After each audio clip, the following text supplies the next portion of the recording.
Pode ir no seu tempo. Beleza.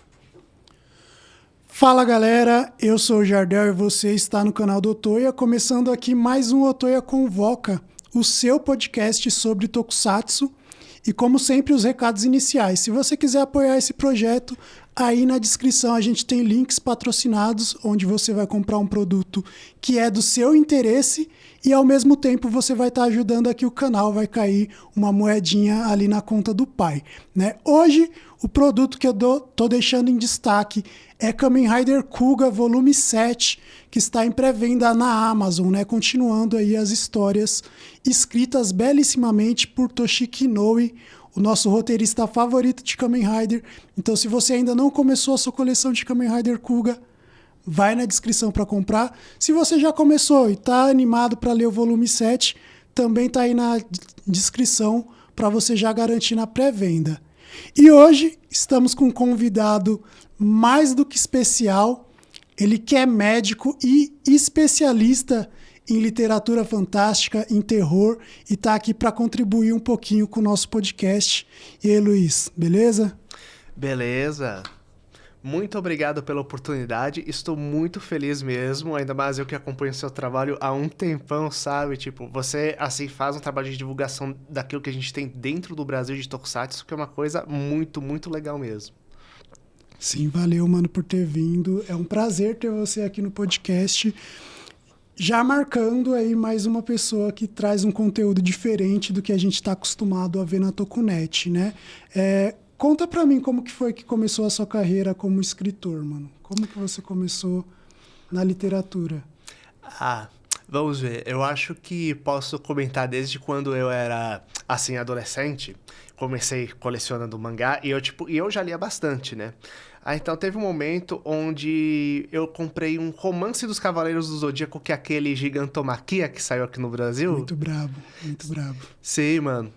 Eu sonho ainda aquilo virar um filme ou sériezinha que merece, sabe? E o que acontece? Lá que tem o Cavaleiro de Coma de Berenice, né? Exatamente, com aquele poder dos fios pra lutar contra o gigante, sabe? É bem bacana. E o que acontece? Lá pensei, nossa, eu que queria tanto começar a escrever quadrinhos e tudo mais, pensou, nossa, também dá pra escrever uns romances meio de super-herói, de aventura, tudo mais, né? Aí então, tempo vai, tempo veio, aconteceu um monte de coisa, né? Eu finalmente comecei a fazer uns cursos de treino de escrita nos últimos tempos, né? Até que finalmente, inclusive, tive muito estímulo de dois amigos meus, que é o Jean Gabriel, que é um escritor de cyberpunk fantástico, e o Ogan, que ele escreve afrofuturismo e hope punk, assim, de forma também espetacular, deram um mega estímulo pra mim, né? E um oi pro professor Alexandre também, né? Que foi um dos meus principais professores de escrita, né? E a partir de então comecei a publicar, né? Tanto que o primeiro conto que eu publiquei, que é o Fantasma e o Dragão, a ideia foi pegar como seria um herói tipo Jaspion reimaginado no apocalipse, diga-se de passagem, sobrevivendo num ambiente meio Mad Max, sabe? Então foi a partir daí que eu comecei a pegar e publicar as histórias. Então todas têm um toquezinho de Tokusatsu aqui e ali, diga-se de passagem, sabe? Muito maneiro, muito maneiro. E aí, quantos livros mais ou menos você já publicou? Então, vamos ver. Se eu pegar aqueles que é somente eu, sem contar as participações de coletânea, que participações de coletânea eu acho que já tenho uma dúzia, mais ou menos, atualmente, né? Eu acredito, se não me engano, são 5 livros publicados. Inclusive, o último, que é um livro de poesias e lembranças, chamado... que é justamente poesias de pesadelos, poesias de monstros e pesadelos, eles são dedicados a monstros no geral, e metade deles são monstros clássicos de Tokusatsu, como Godzilla, Gamera, etc. Eu criando poesias em cima e em seguida contando minhas lembranças de como foi meu contato e minha interação com aquele personagem, sabe? Nossa, muito louco, muito louco.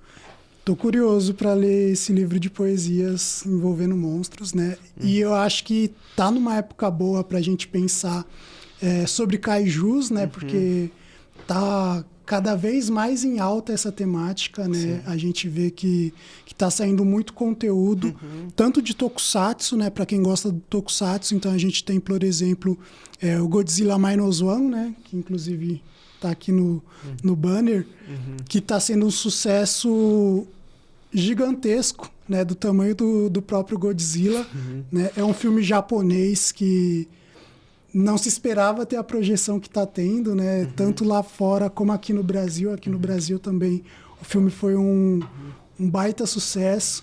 E a gente vê que esses kaijus clássicos, né, como Godzilla, Gamera, estão cada vez mais conquistando espaço na cultura pop, né? Então, por exemplo, a Netflix está lançando animes de kaijus, né?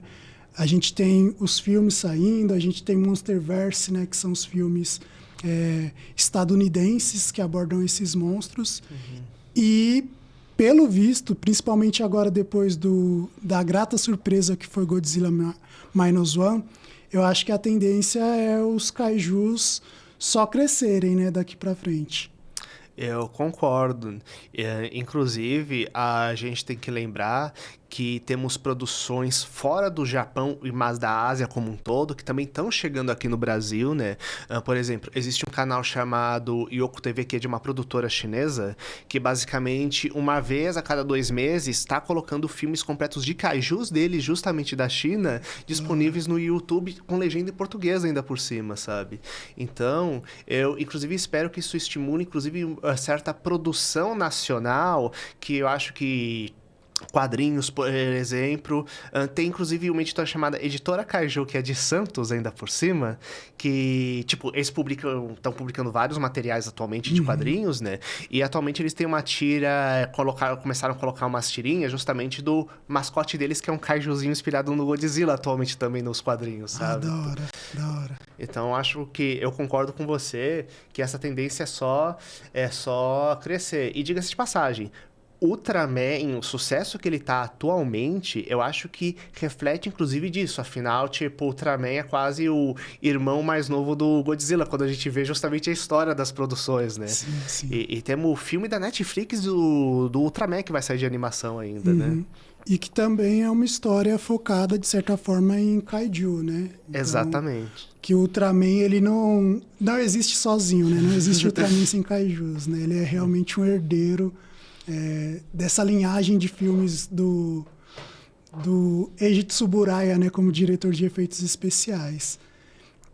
E eu tô curioso, né, para ver a nova animação que vai sair de Ultraman pela Netflix.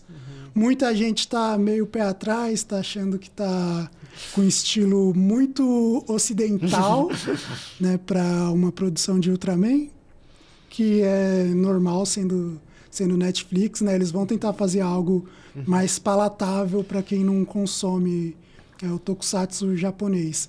E você, como que você vê essa produção? Você acha que vai crescer o nicho de tokusatsu com esse Ultraman da Netflix?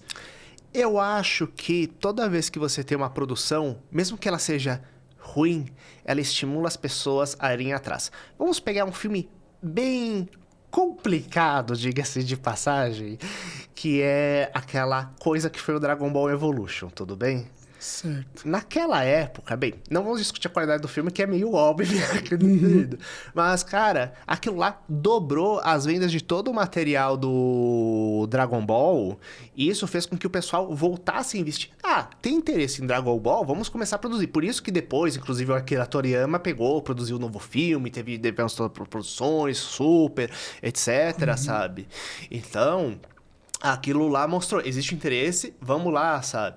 Então, a minha expectativa é a seguinte: quando eu vejo o histórico da produção, que era um herói inspirado em Ultraman, americano mesmo, que tinham vendido a ideia pro Netflix, e o Netflix aproveitou a equipe e disse: por que a gente não pega uma marca já famosa, já que tá associada à marca, e tenta licenciar para fazer isso, sabe?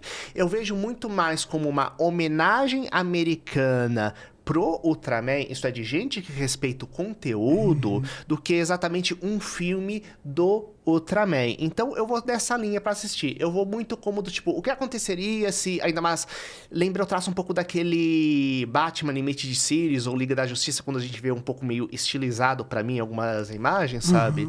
Então eu tô vendo muito como é um criador de super-heróis ocidental homenageando um herói japonês que ele gosta, na verdade, sabe?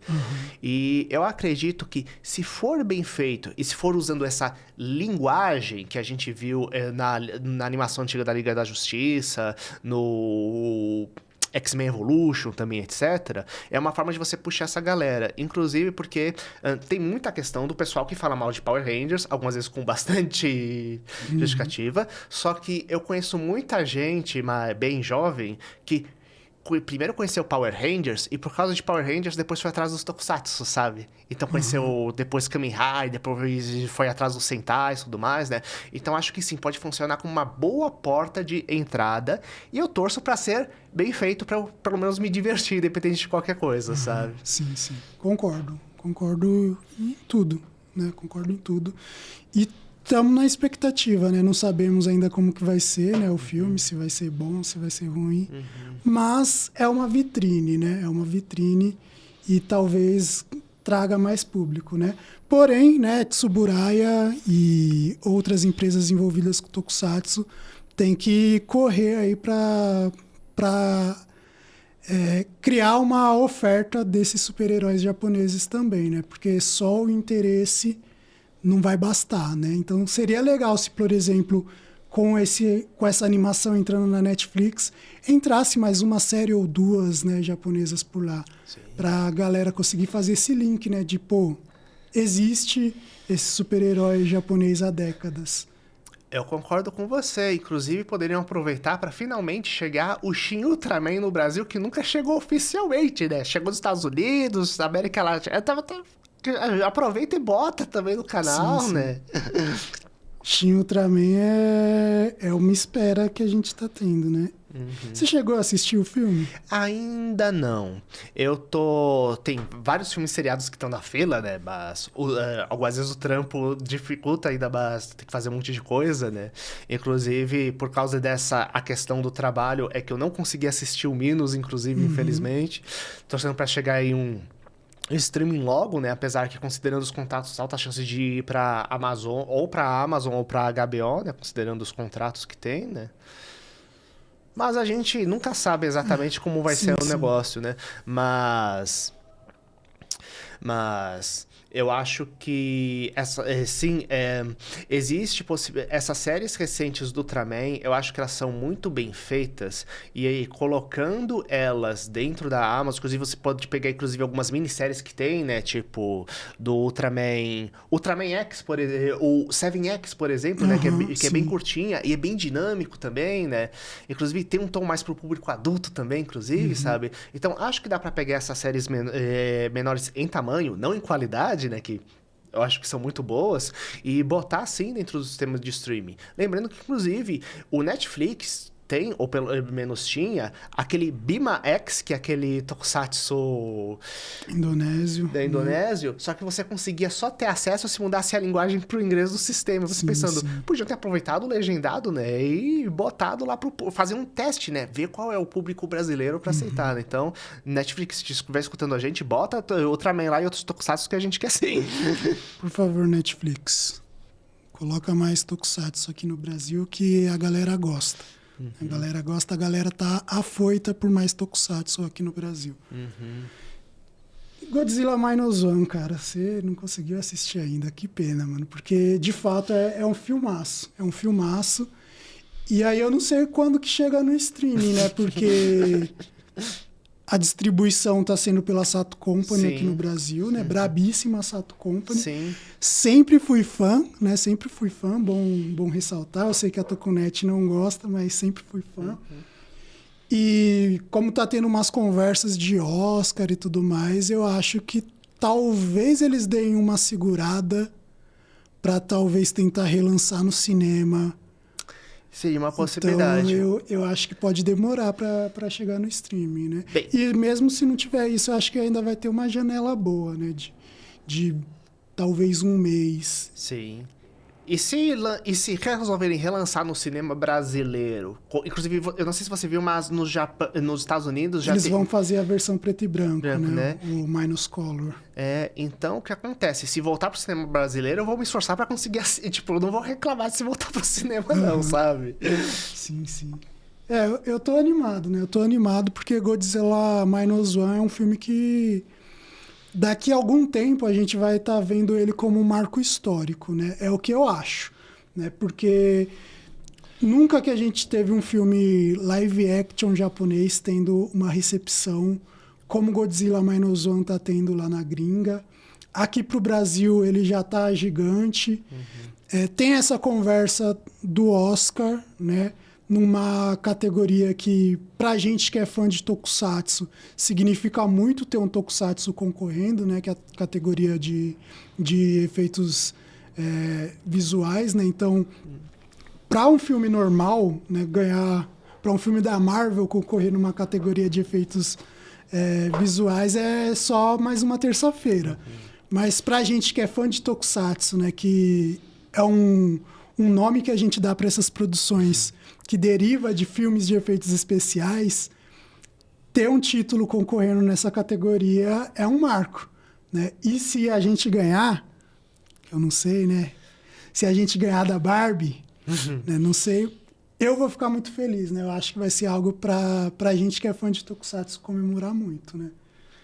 Eu concordo plenamente com você. Inclusive, até onde estava vendo, né? É o filme japonês com maior repercussão nos Estados Unidos na história, se não me engano, sabe? De cinema, em arrecadação de bilheteria e tudo mais, sabe? Sim, sim. Então, eu acho que isso, inclusive, é um estimulador das empresas japonesas trazerem mais esses materiais live action aqui pro ocidente, sem tentar fazer uma versão ocidentalizada, mas sim do tipo, mantendo a sua base, sua essência, sua estrutura cultural e narrativa, sabe? Que é bem único. Sim.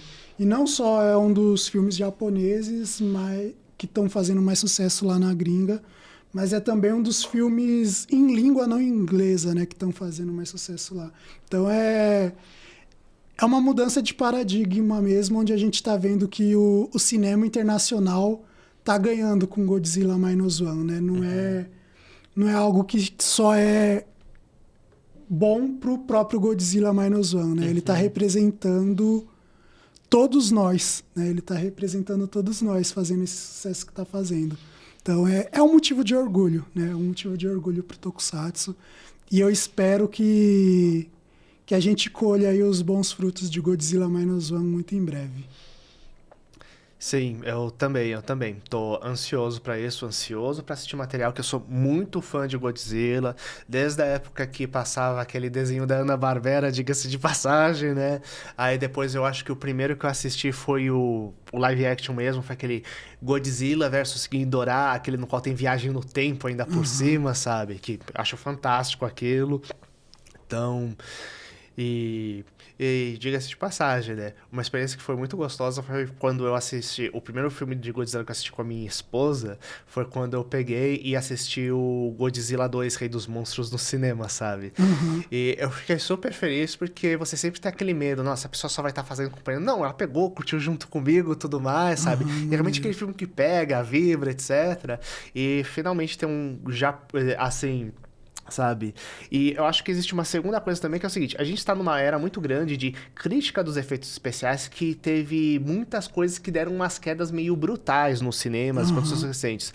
E você tem um filme de 15 milhões concorrendo pra melhores efeitos especiais, porque mesmo as cenas que saíram no trailer, assim, são melhores do que muita coisa que eu assisti de filme de super-herói americano no ano passado, vocês, nossa, eles estão dando uma aula de como você maximizar a qualidade dos efeitos, assim, sem você precisar pegar e ter um orçamento que você precisa ter 500 milhões para você conseguir pagar um filme, sabe? Verdade. E é mais uma questão mesmo de capricho do que de dinheiro, né? Recentemente saiu umas notícias falando que o filme tinha cerca de 60 profissionais ali trabalhando com os efeitos especiais, né? Então é diferente de um filme de Hollywood que tem 500 profissionais trabalhando ali, cada um em um país diferente para economizar, né? E a gente está numa época de discussões mesmo sobre Hollywood, né? Sobre produção, sobre até a precarização do trabalho em Hollywood. Então, ter um filme japonês de menos de 15 milhões, né? Porque a gente sabe que é menos, né? Tá ali entre os 10 e os 15. Sim. É realmente uma forma de trazer mais luz para essas discussões, né? Sim, isso é verdade, E falando de kaijus, né? Se você fosse fazer um top 5 de filmes de kaijus. Nossa, essa pergunta é complicada. Cara, eu não vou saber dizer exatamente uma ordem específica, mas eu posso colocar aqueles 5 que se aproximam, que duelariam entre si como bons kaijus, diga-se de passagem. Bem, um deles, Shin Godzilla, que eu acho uma obra-prima, diga-se de passagem, sabe? Brabo, Hideaki Anno, né? Sim, muito bom. Então, um outro que eu falaria também é a questão do Cloverfield, que ele dá uma nova visão para a questão de kaiju, mostrando como você pode contar de formas completamente diferentes com outras linguagens da história, tanto que da franquia o Cloverfield 10 é o meu favorito, que ele conseguir um equilíbrio entre uma história muito humana e ter kaiju ainda por cima lá no meio, sabe? Outro que eu considero importante, se a gente pega a franquia da Gamera, por exemplo, eu acho que o primeiro da saga de renascimento da Gamera após anos 90, sabe? Eu acho fundamental porque ele tem toda uma reinterpretação de coisas de Atlântida envolvendo a questão lá, que eu acho muito legal, que ele pega uma história muito tradicional e dá uma visão totalmente diferente. Ele consegue pegar uma tartaruga voadora gigante com foguetes e dar uma história verossímil para aquilo, sabe? Eu acho fascinante. Adoro Gamera, de que essa passagem. Tanto que eu tenho um box que eu comprei nos Estados Unidos que tem quase todos os filmes lá. Exceto o último, mas eu não gosto do último filme, então tá tudo bem. Mas, bem bacana. Continuando a questão dos filmes de kaiju, pensando um pouquinho mais... vamos ver, tentando ver... Então, existe... Calma aí, vamos ver. Existe dos filmes do Godzilla, do tradicional, eu acho muito aquele Godzilla Olha, o Godzilla 2, Rei dos Monstros, pra mim, é o melhor do Rei é o meu pessoal, que eu prefiro de todo o Monsterverso, diga-se de passagem. E da linha mais tradicional, eu não posso tirar o primeiro Godzilla, que é basicamente o pai de todos os filmes da linha, sabe? E eu quero fazer uma menção especial ao filme O Monstro do Mar, do Ray Harryhausen, que ele foi feito uns 2 anos antes do Godzilla, e ele foi uma das inspirações pro Ishiro Honda, junto com o King Kong, para estruturar o Godzilla dele, sabe? Então, quem puder pegar, assistir, que inclusive, quem conseguir um dos raros boxes Godzilla Origins, onde esse filme tá lá, junto com a versão americana do primeiro Godzilla, junto com o primeiro Godzilla, junto com um monte de documentário, se pegar, conseguir pegar, pega, porque realmente basicamente é a essência do nascimento do Godzilla que tá lá, sabe? Da hora. De fato, o cinema de kaiju já tem muitas décadas, né? 70 anos aí só de Godzilla, né? E a gente tem muito filme bom, né? Pra falar. Não entrou na sua lista, mas o Mothra, por exemplo, eu acho que é um filmaço, né? Estaria ali no meu top 3, né? Mas o top 1 é o Godzilla Minus One. A sátira que eles fazem dos Estados Unidos no filme da Mothra é maravilhosa, nossa, tipo...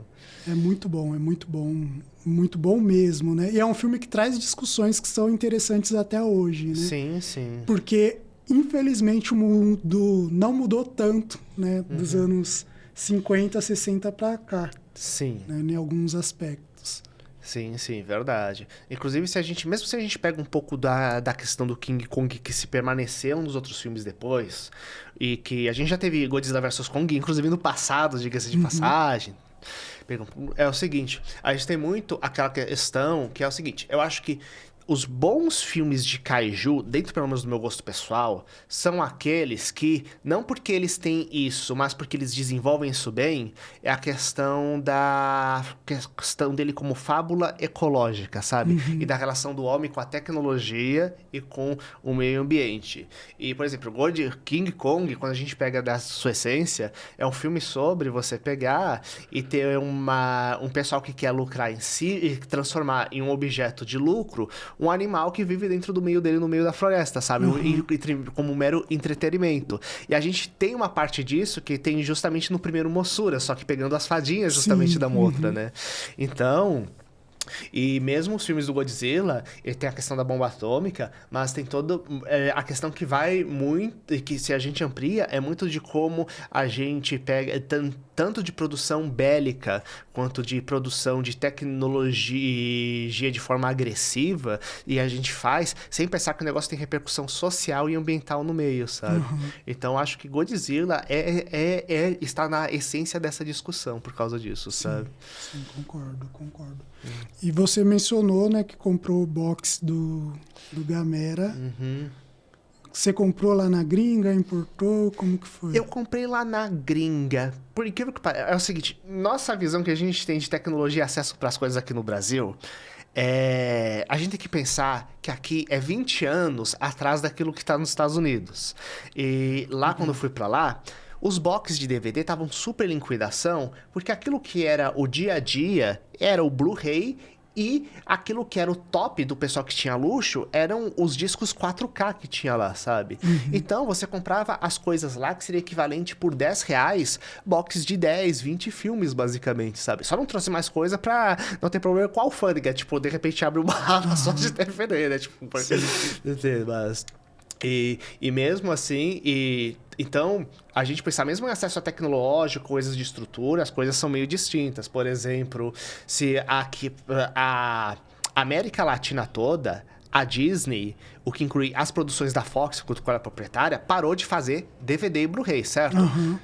Na América Latina, nos Estados Unidos continua normal a coisa lá. Então, é muito... Vamos forçar a assinatura, sabe? Sim. E mesmo quando a gente pensa em questão de streaming, estrutura, muitas coisas ainda são meio precárias aqui. Então, a gente tem, por exemplo, lá nos Estados Unidos, a gente tem uns materiais que são ultra especializados em determinadas coisas, e você consegue se manter, porque nichos pequenos, você também não precisa focar em gastar rios de dinheiro para conseguir algumas coisas, porque aquelas produções são baratas porque já não é feito para um público muito grande, diga-se de passagem, sabe?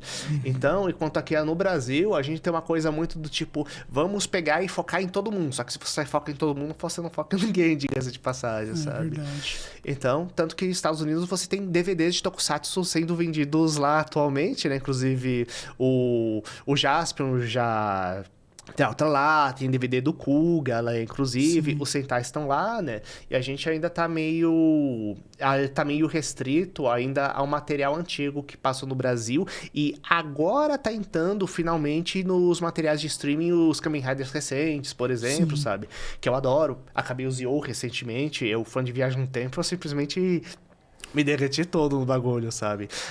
Acabei o Kuga agora, entrando no Agito. Kuga é no fundo do meu coração, um dos meus Kamen Riders favoritos, agora finalmente que eu terminei, sabe? Sim, o Kuga é muito bom mesmo. Então, tem muita coisa que a gente precisa pegar, aprender, estruturar, e só pra completar. O Sato, nesse aspecto, gente, é ultra difícil você negociar com um país do outro lado do mundo, diga-se de passagem, e inclusive porque algumas vezes demora muito tempo pra fazer as respostas, e a gente tem a questão de que muitas vezes empresas de exibição no Brasil estão acostumadas com alguns conteúdos. Se você foge um pouco daquele padrão, se alguém precisar, por exemplo, uma produção da Tailândia, por exemplo, ou que inclui também do Japão, porque você não está acostumado a ir muito de cinema japonês, é muito difícil fazer a distribuição. Então, realmente é um pesadelo logístico, e realmente quem trabalha para fazer isso, assim, faz um trabalho hércules para conseguir botar as coisas, sabe? Concordo. E é bem interessante, né? Isso daí de a gente tá tendo um crescimento internacional do Tokusatsu, né? Então, atualmente a gente tem a Sato Company, por exemplo, trabalhando com Kamen Rider aqui.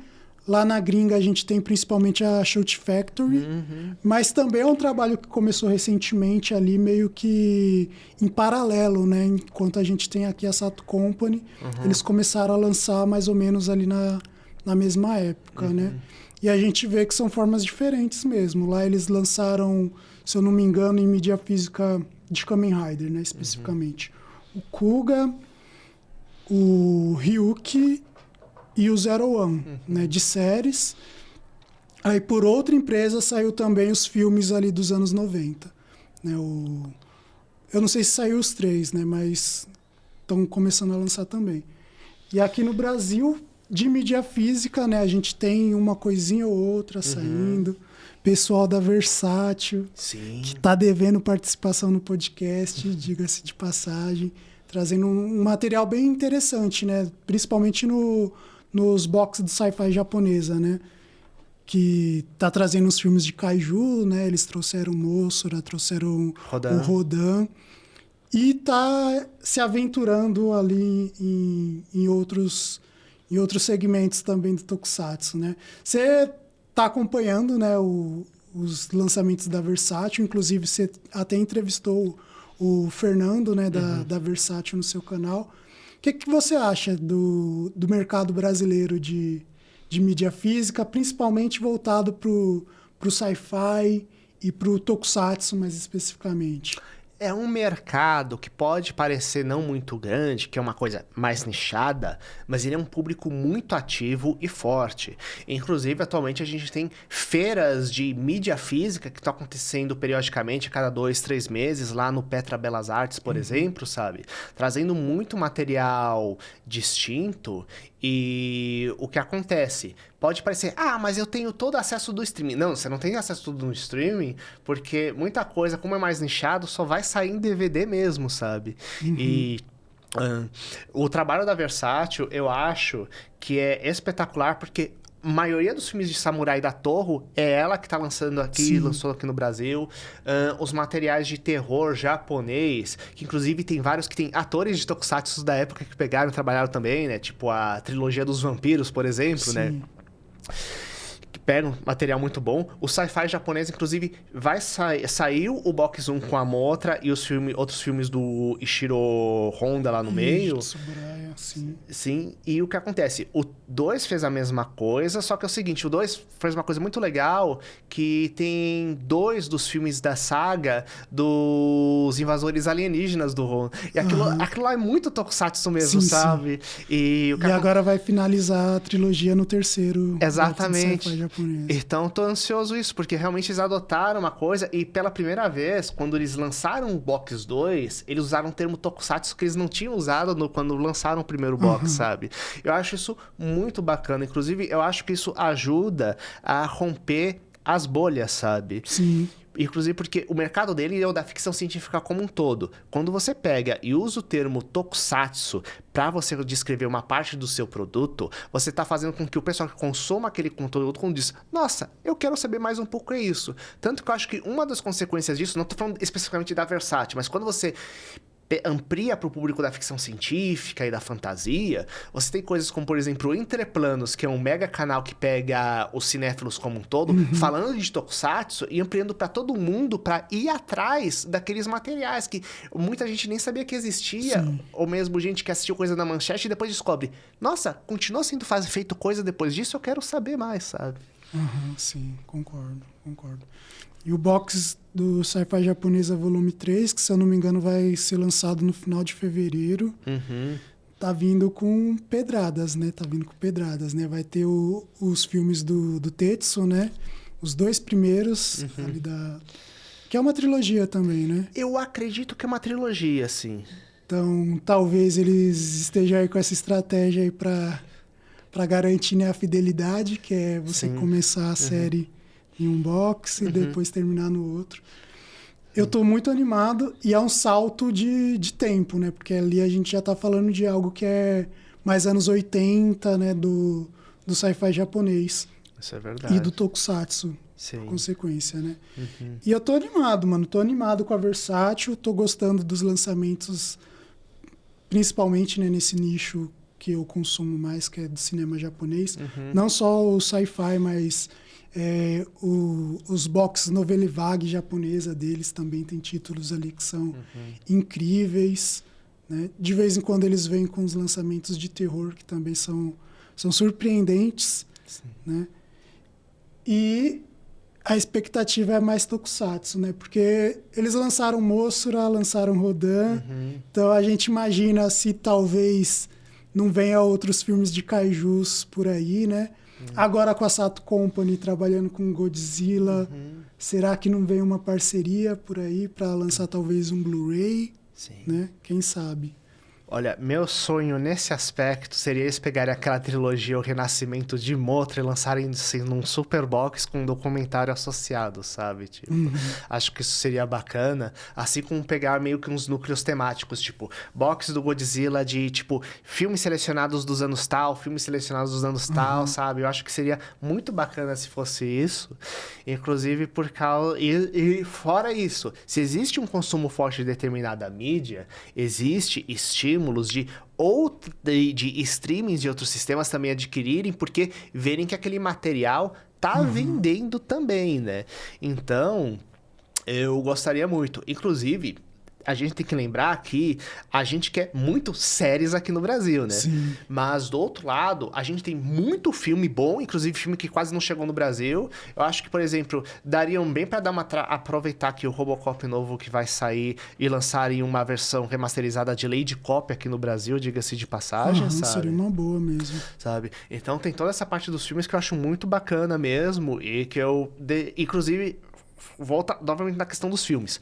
Todos os filmes do Ultraman, que inclusive tem uma dúzia diferente no look, e tá entrando agora também no Netmovies de graças no YouTube, são todos dublados. E é muito mais fácil você dublar um filme, que é apenas 2 horas, do que uma série, que são 40 episódios, mais de 20 horas, e que gasta muito mais pra você fazer a dublagem, sabe? Sim, concordo. E é legal, né, ter esse número de filmes disponíveis de Ultraman, né, que a Elite Filmes trouxe. Eu também assinei o Look para maratonar os filmes, né, e são filmes muito bons, né, embora sejam mais da New Generation, né. Tem, por exemplo, para quem gosta de mídia física, foram lançados antes aqui no Brasil os filmes do Tiga, por exemplo, que hoje tá difícil de achar, né, no streaming de forma oficial. Então, espero que aumente também a quantidade de filmes no streaming e espero que a Versátil lance mais coisas em DVD, talvez em Blu-ray, né, porque por enquanto a gente está falando mais de DVD, né, nesse conteúdo de Tokusatsu, pelo menos, né. Mas se eles lançassem uns Blu-rays também seria interessante, né? Principalmente porque agora está saindo, principalmente no Japão, né? Mas acredito que em breve vai estar ganhando o mundo as versões em 4K, né? Dos filmes da Toho, dos anos 50 e 60. Os filmes e séries da Toei também estão tendo essas remasterizações, né? Então, o Blu-ray talvez seja um próximo passo, né? Eu concordo com você, tanto que o box Godzilla Origins, ele começou pela Obras-Primas com um box de DVD, depois ele foi relançado com a versão de altíssima qualidade em Blu-ray depois, sabe? E realmente, com esse sucesso, eu acho que aumenta muito a chance da gente começar a ter materiais selecionados em Blu-ray. E eu acho que, como isso é uma coisa mais seletiva, talvez a gente possa ter umas coisas de kaiju, se você lançasse, por exemplo, box temático, que eles gostam muito de box por diretor também, né? Então, um box temático Ishiro Honda, um box de Tsuburaya, por exemplo, sabe? Eu acho que daria pra pegar e lançar, assim, Blu-rays de uns ótimos materiais, né? Inclusive, alternar entre tanto Tokusatsu de kaiju, né? Quanto outras obras que eles produziram também lá dentro. Sim, concordo mesmo. Falando sobre Ichiro Honda e Eiji Tsuburaya, né? Eu estava vendo recentemente, né, o box Sci-Fi japonesa volume 1, né? Aí revi Matango. Que filme, amigos, que filmes. Se você ainda não assistiu Matango, assista, simplesmente pedrada do Ichiro Honda, mano. Pra quem gosta de um terror psicológico, onde realmente é aquele narrador não confiável, onde não sabe exatamente o que tá acontecendo, tentando descobrir o que é alucinação, o que é verdade, nossa, Matango, ele é muito bem feito. Fora o design que fizeram da ilha e das criaturas, que é um show à parte. Inclusive, no box tem o making of de como fizeram os efeitos, cara. Nossa, você vê um trabalho muito meticuloso que mesmo pros padrões atuais, na minha opinião, sabe? Sim. É isso, gente. Comprem os DVDs da Versátil que vocês vão ser mais felizes, tá? Eu sei que a gente tá na era dos streamings, entre muitas aspas, mas a mídia física ainda tem espaço e traz coisas bem valiosas pra gente nesse sentido de trazer um material que é mais nichado do que uma Netflix, por exemplo, oferece, né? E a gente tem, inclusive, estatisticamente, né, o lance de que o streaming ele foca muito em conteúdo recente, né? Então, se a gente for falar de filmes dos anos 50, anos 60 na Netflix, é praticamente inexistente, né? Então, por isso a gente ainda tem que defender, né? Defender a mídia física e apoiar quando vem algo do nosso nicho, né? Concordo plenamente. Inclusive, teve um estudo recente, se não me engano, que 90% dos materiais que tem realmente na Netflix e outros streamings é de 2010 pra frente. Exatamente. Né? E quando você pega os materiais antigos, olha, aquilo que você tem são tipo aqueles filmes mais famosões do Stallone, ou Jean-Claude Van Damme, que como tipo aparece o ator, algumas vezes eles pegam, por exemplo, pro TV botou uns 12 do Jean-Claude Van Damme recentes, se não me engano, né? Mas se você pega realmente filmes como um todo, daquela época, mesmo se a gente perceber muito filminho que a gente assistia gostoso da Sessão da Tarde, por exemplo, né? Tenta assistir algum streaming por aí, você basicamente não acha, sabe? Sim. Tipo, e se você for lá nos anos 50, etc., olha, exceto se você pega os monstros clássicos da Universal, que se não me engano, eles estão licenciados pro Look também, diga-se de passagem, sabe? O Look tem uma parte bem legal que são de faroeste e terrorzinho antigo que aparece lá. Então, o que acontece? A maioria, tudo, você caça através de gente que pegou e upou um material de VHS lá no meio de um canal do YouTube torcendo pra ninguém derrubar, diga-se de passagem, sabe, né? Então, existe... E o trabalho da mídia física, quando você remasteriza, traz aquele material e muitas vezes você acaba criando mini documentários em cima pra falar do processo, sabe? Eu acho que é uma coisa muito legal. Fora isso, uma coisa importante.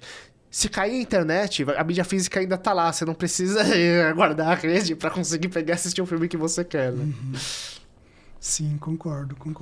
E o Look, né? Pra quem não conhece o Look, ele é um streaming brasileiro. E realmente, né? A gente percebe que por não ser a Netflix, não ser a Amazon por trás do Look, né? Eles têm uma curadoria um pouco diferente, né? Não que ele não queira, né, ter os lançamentos do ano, os títulos mais fortes, mais mainstream, mas eles têm, de fato, uma curadoria onde você vê um certo apreço por filmes menos conhecidos, talvez, por clássicos, pelo cinema nacional, né? Então, no Look, da última vez que eu entrei lá, eles tinham os filmes do Zé do Caixão por lá, né? Então, que inclusive muito em breve aqui no canal, né? Então, a gente vê que, de fato, né, um streaming brasileiro, mesmo sendo um streaming que concorre contra esses outros e, portanto, tem que ir pelo mesmo caminho, a gente já percebe que tem uma diferença ali na curadoria. Então, apoiem o Look também, tá, gente? Se você não é assinante do Look, dá uma moral para eles, estuda pelo menos, vê lá o que tem, né? Entra num justwatch.com, por exemplo, para ver o que eles têm lá no catálogo. E se você achar interessante, dá uma chance. Não foca só na Netflix. Eu sei que a Netflix tem muita coisa boa, né? Não quero ser o hater da Netflix, né? Não quero ser o cara que vai falar, não quero ser anti-progresso, né, nesse sentido. Mas, pô, vai lá no Look, vê o que eles têm no catálogo, que realmente, né? Realmente eles dão um cuidado para coisas diferentes, né? É verdade. Inclusive, Netflix tem o One Piece, diga-se de passagem, e live action, que... Nossa, tipo, acho que... Sim, finalmente uma aula de como fazer decente, além de ter ficado espetacular, diga-se de passagem. Sim. Eu falo isso daí porque, realmente, a gente, né, tem que dar espaço para coisas diferentes, mas eu assino Netflix, tá, gente? Eu assino Netflix e gosto muito dos materiais que eles estão lançando, né? É claro que eu não assisto tudo da Netflix, porque eu tenho minhas preferências, né? E o tempo é limitado, mas, pô, eu amo, por exemplo, Alice in Borderland, né? Que é uma série japonesa da Netflix. Acho pedrada demais. One Piece live action é muito bom. One Piece, o anime, né? Que tá saindo a dublagem por lá primeiro. Então... Agora que tá saindo o simulcast de One Piece, né? É muita coisa de One Piece, né? Pra assistir. Mas as séries japonesas deles são muito boas. Os live actions de anime que eles estão lançando são muito bons. E tem o lance de eles estarem trazendo conteúdo diversificado de vários países, que eu acho que é interessante, né? Mas, novamente, né? Tem os problemas, né, de capitalismo, então... E uma das coisas que pega muito é esse lance de ser muito limitado na questão da época, né? Então, você quase não tem filmes dos anos 80, 90, que dirá filmes dos anos 50 e 60, que é o que a gente vê como a história, né, do que a gente acompanha. Né? Então, seria muito legal se a gente tivesse mais streams trazendo coisas diferentes. Né? Verdade, concordo plenamente com você. E então, para a gente finalizar o nosso papo,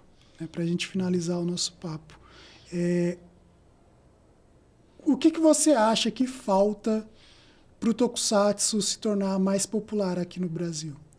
Eu acredito que falta muito um certo trabalho de marketing, explorando ele menos como Tokusatsu, quase como um subgênero específico, e mostrando ele como uma linha de fantasia e ficção científica para os fãs do meio, sabe?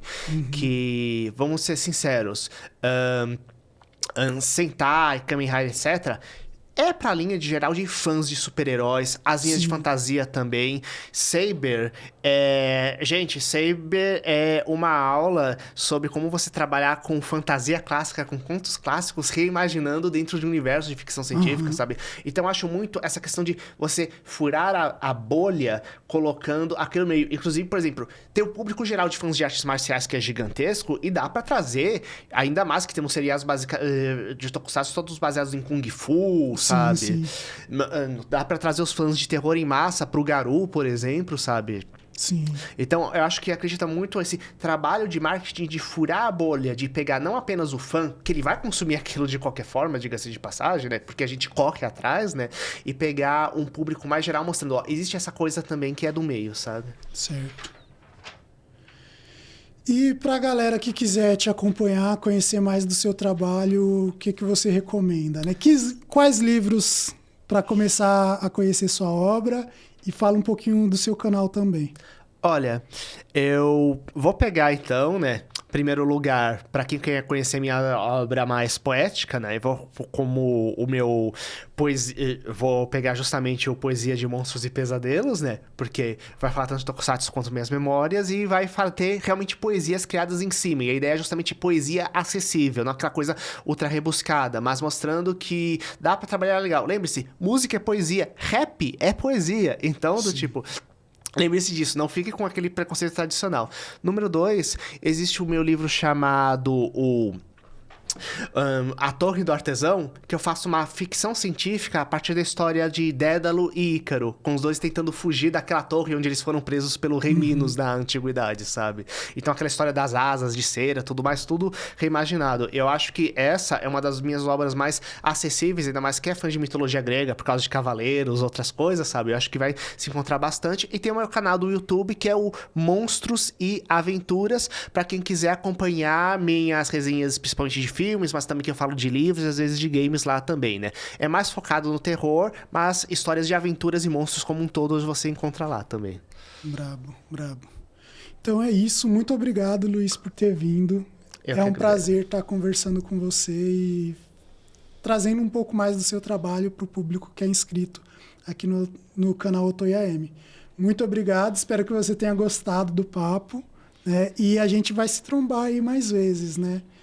Talvez indo ver um filme no cinema, né? Para quem não sabe, a gente se conheceu assistindo Garo, tá? Assistindo Garo no evento que a Sato Company promoveu durante a virada cultural aqui em São Paulo, há muitos anos atrás, né? Então é um prazer tá trocando esse papo com você. E se você gostou do papo, se inscreve aqui no canal Otoya M, veja os outros vídeos aqui do podcast Otoya Convoca, né? Eu vou estar deixando a playlist aí para vocês conferirem. Se você quiser apoiar financeiramente o projeto, tem os links patrocinados aí na descrição e também a opção de você se tornar membro aqui do canal para dar aquela forcinha extra. Comenta aí o que você achou, se você concorda sobre os passos que o Tokusatsu precisa ter aqui no Brasil. E até um próximo vídeo. Valeu e falou!